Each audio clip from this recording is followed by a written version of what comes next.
So I run tournaments, TO tournaments. We've got a gaming club where we've got some really cool competitive players at our local gaming club. I do battle reports, I edit them, but have I got what it takes to actually get involved in a tournament and do well? I know one way to find out. So last weekend, my good old buddy Nick Beer from IDICBeer, Necrons and More put on a one-day RTT, which was going to consist of 3 games over 1 day. And it was an opportunity to meet some awesome fellow Warhammer fanatics, some awesome Warhammer fanatics and people that really love and have a lot of passion for the hobby as well. And got a good chance to put some names to faces as well. So it was a really, really cool day.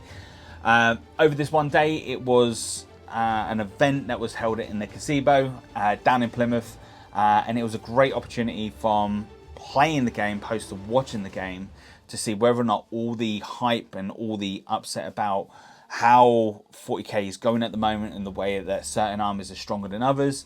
This was a great opportunity for myself to get into the actual hobby, into the actual game itself, and play a small tournament, get myself back into it, because I've got an RTT coming up in a couple of weeks' time.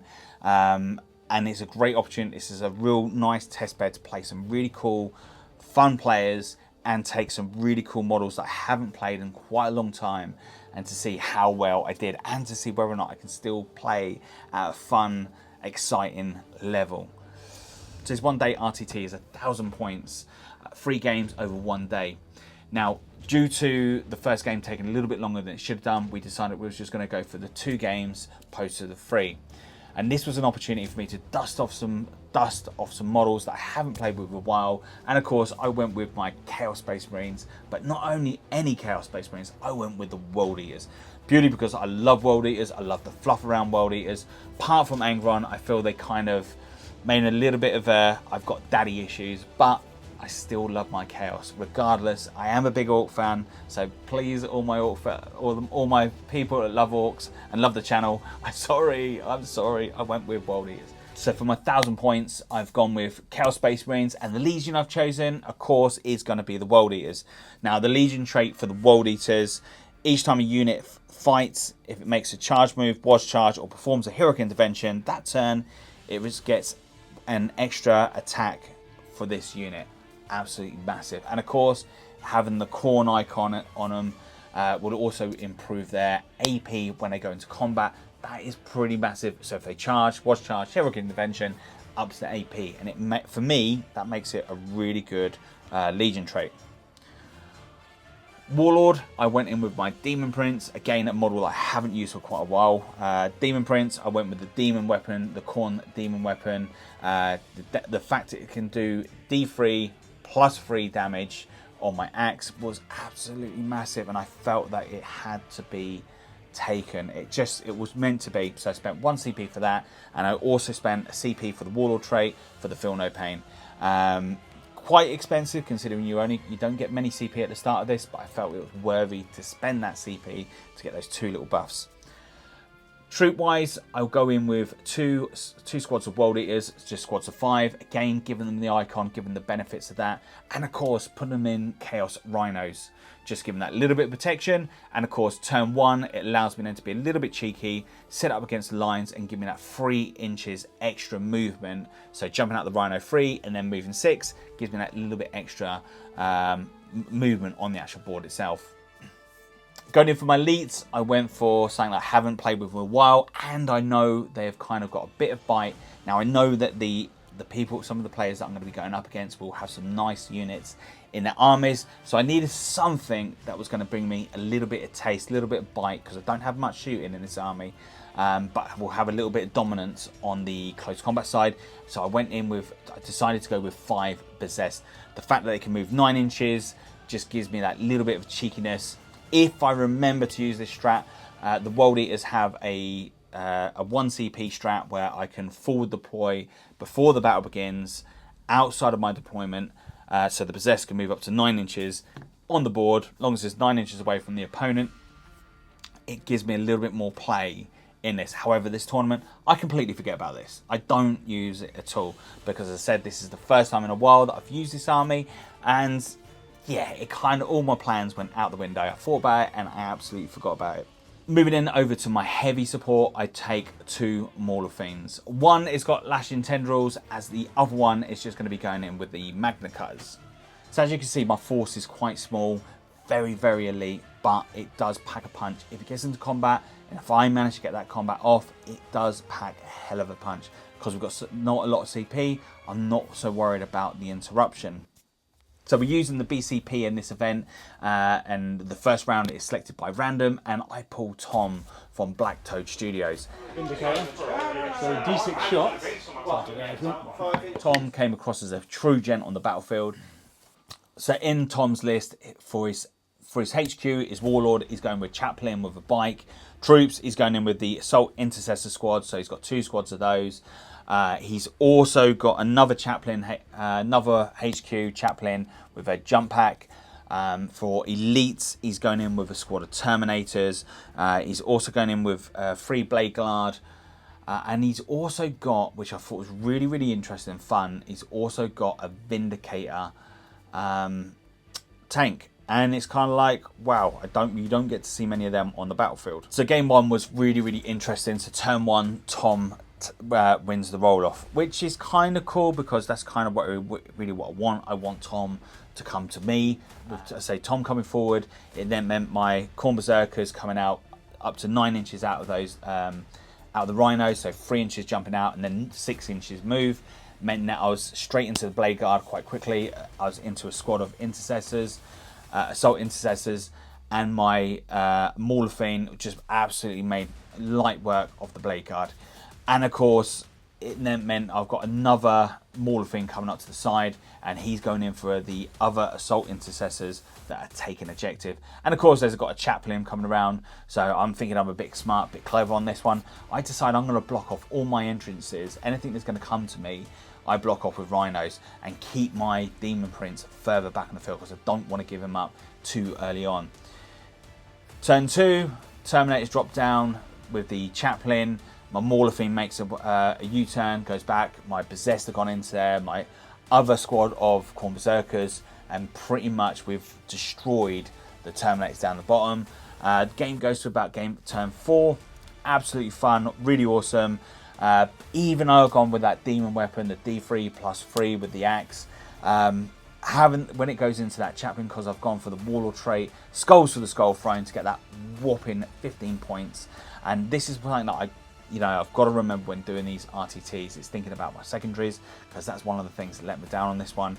But I did go brave. I went for Skulls with the Skull Frame because I just thought it'd be really cool, thematic, and also with this event, with this RTT, if you slay a Warlord, name gets put into the hat, and at the end it gets randomly pulled. So the person who's killed a Warlord will get their name put in a thing, and you get to win a cool prize at the end of that. So at the end of the first round, I go 76 to 27, which is an absolute epic score, considering my secondaries were really, really weak. Now, looking at all the armies that were at this event, as I said, there's some really cool players that come to Nick's event.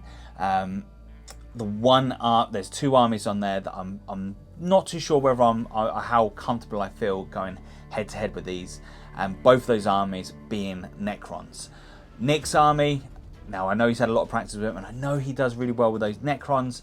I think that if I played him, I might have a good chance of winning, but those Necrons are really pesty, and when they go down, they get back up, and I really struggle with those.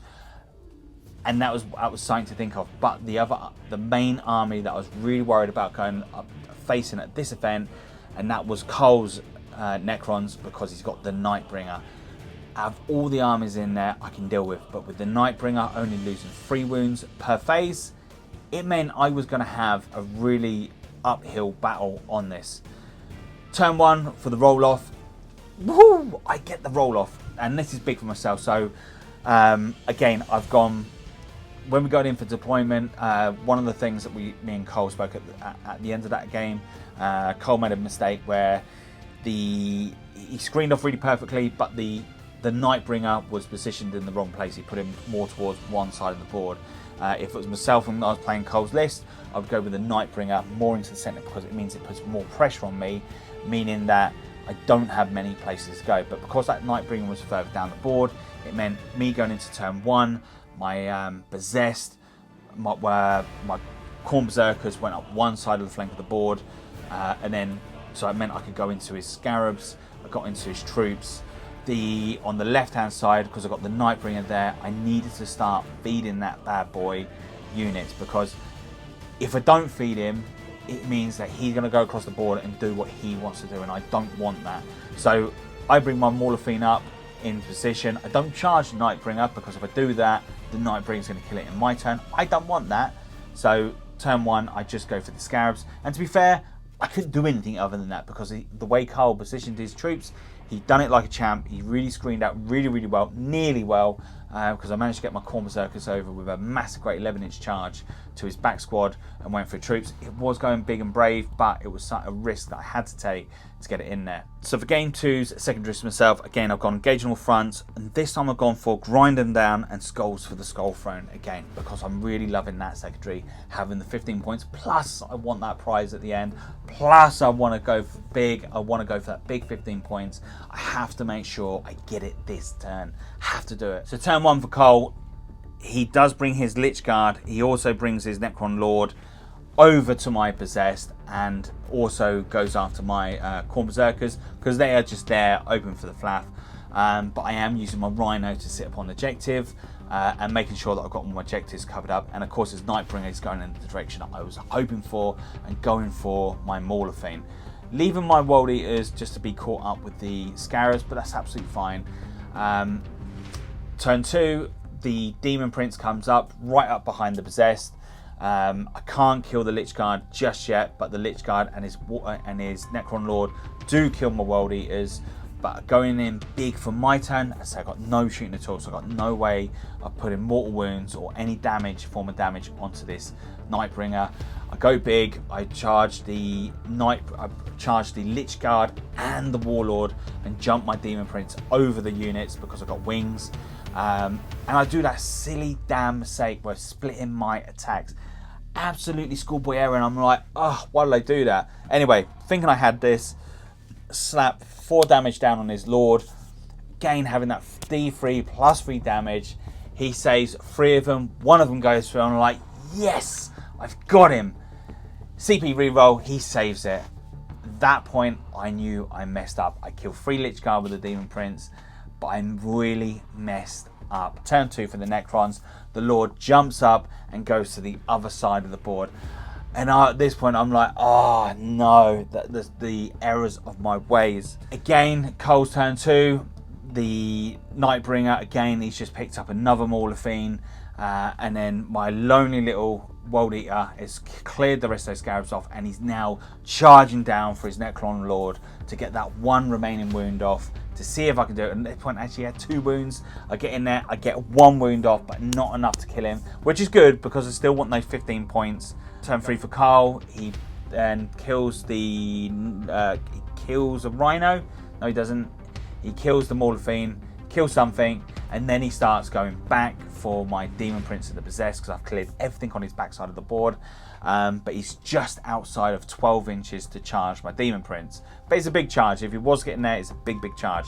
Anyway, knowing that, I then, going into my turn 4, I move my Demon Prince right up to the Nightbringer, just out of engagement range, and I go big. I charge the Necron Lord.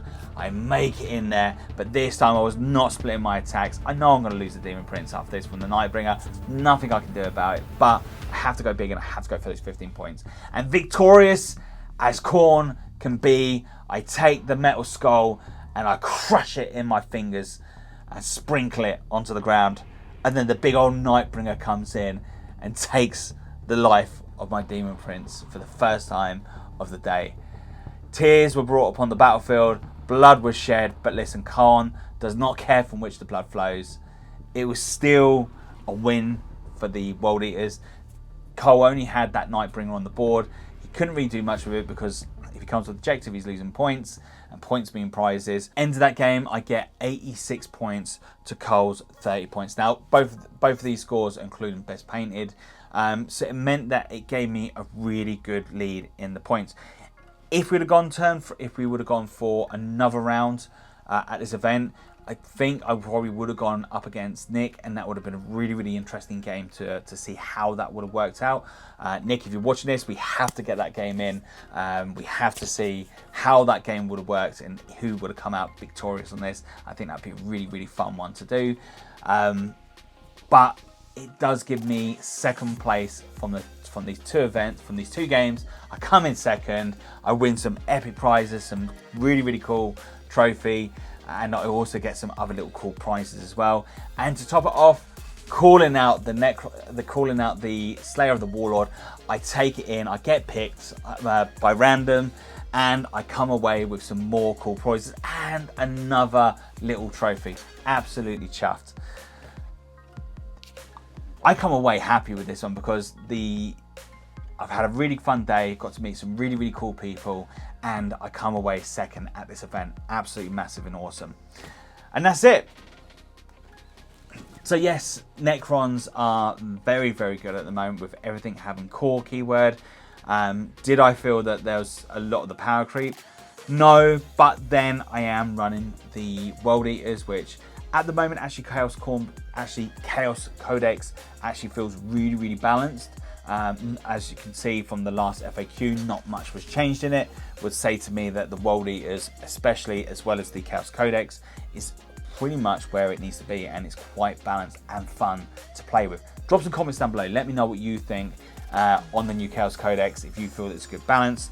And I'd really be interested to see some thoughts upon some really good lists for Chaos Space Marines as well, because I've got an RTT coming up in a week or two's time. In fact, my list is actually going to be on Saturday, so the time you watch this, I've already probably got my list in, and I will be going through another video on what list I'm putting through, how I do it, what I'm doing with it, and how I got on at that event. Anyway, thank you very much. I've been your host, Darren. If you haven't already, please do hit that like and subscribe. It does help me out massively. And I just want to say a massive great thank you to all our Patreons that are supporting us over on our Patreon site. You guys and girls have absolutely been legendary, awesome. I cannot thank you enough. You guys and girls have been absolutely really cool. So ourselves at Twisted Dice, we've got a couple of events coming up this year. 25th of September, we've got a one-day RTT, 30-man event running alongside a Titanicus event as well. So 30-man Titanicus and a 30-man RTT of Warhammer 40k, 2,000 points.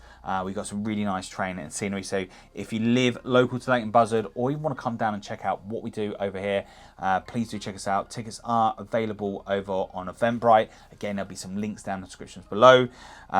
If you want to get involved with our 2-day GT, we've got an event again over in Leighton Buzzard, 40-man event, and this again is going to be Warhammer 40k of 4,000 points or 2,000 points. But again, links will be in the description below. And again, there's links in the description below on all the other players that are at this event. So if you'd like to see another take on how other people did at this event, or to see whether or not how other players felt about myself at this event, it's definitely well worth checking out these other content creators. Links are down below.